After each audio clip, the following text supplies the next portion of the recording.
क्या TikTok use करना safe है? कुछ ही दिनों पहले TikTok crossed 1 billion downloads world wide. इसका मतलब है कि 1/7 of the world population is using TikTok. इस ऐप पर किस टाइप का कंटेंट होता है, वो क्या सोशल मैसेज देता है, वो अच्छा है या नहीं, ये सब बात की बात है। Right now I want to share with you something very dangerous that I discovered about TikTok. You think that I am making sense? इस वीडियो को शेयर जरूर कीजिए, क्योंकि इस वीडियो से किसी ना किसी को हेल्प हो सकती है। आज एक्चुअली मैं बहुत एडवेंचरस फील कर रहा था, तो मैंने टिकटॉक डाउनलोड किया और मुझे एक काफी अजीब चीज रियलाइज हुई। यू सी, जब आप कोई वीडियो रिकॉर्ड करने की कोशिश करते हैं, तब टिकटॉक आपसे आपकी कैमरा की, ऑडियो रिकॉर्ड करने की और SD कार्ड एक्सेस करने की परमिशन मांगता है। ये सारे परमिशंस मांगना बहुत सारे ऐप्स में कॉमन होता है, लेकिन प्रॉब्लम उस चीज की है जिसकी परमिशन टिकटॉक आपसे मांगता नहीं है, लेकिन फिर भी डेटा आपसे चुराता है। That's your location.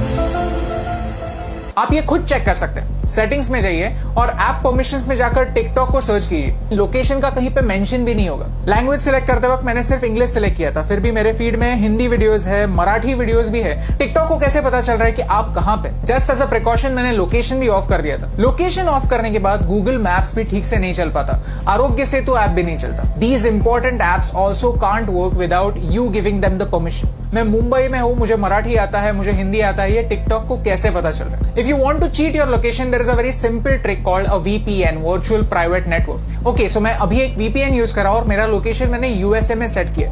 On YouTube all the ads that I am getting over here are from the US। तो मैंने YouTube को ट्रिक कर दिया। एज यू कैन सी मेरा हॉटस्टार नहीं चल रहा है, और मजे की बात यह है कि अगर मैं टिकटॉक पे जाता हूं तो I can see all the same videos. So how is TikTok doing it? I found the answer. TikTok is using the data from your SIM card. जो सारा इंफॉर्मेशन जा रहा है वो मेरे सिम कार्ड से जा रहा है। क्या आपको समझ रहा है कि ये कितना डेंजरस है, कितना सिनिस्टर है? सीधे सिम कार्ड से आपकी रीजनल इंफॉर्मेशन लेना, डोंट यू थिंक एक वीडियो शेयरिंग ऐप के लिए ओवरकिल है, अननेसेसरी है?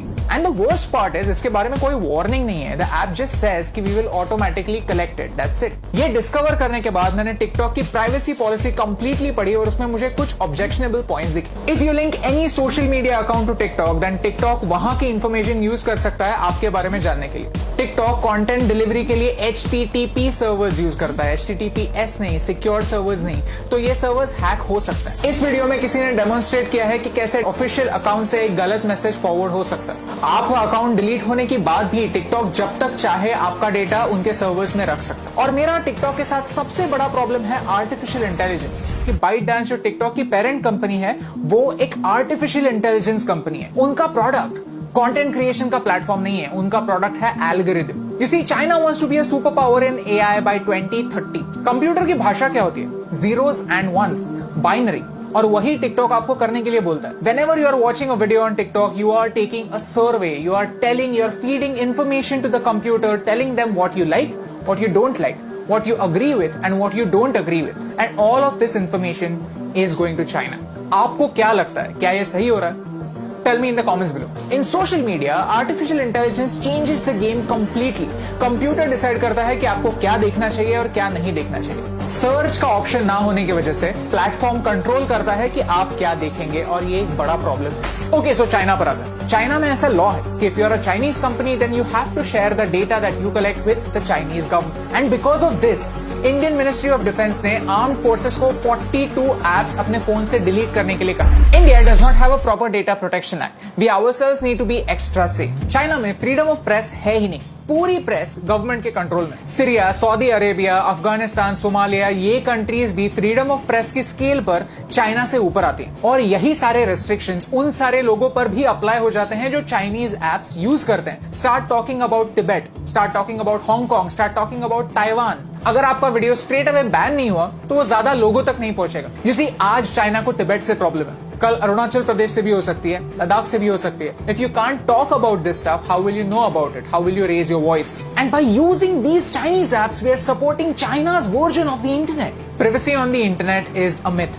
हम जब भी कोई सर्विस फ्री में यूज करते हैं तो हम उनके प्रोडक्ट होते हैं, हमारा डेटा हमारी करेंसी होता है। शुड यू डिलीट टिकटॉक और any other app for that matter? ये बताने वाला मैं कोई नहीं होता। But you can definitely take some precautions. If you have Chinese apps on your phones, then don't use UPI or any net banking apps on the same phone. When creating an account, don't use Google to sign in. Create a new account, use a different password. Cyber theft is real.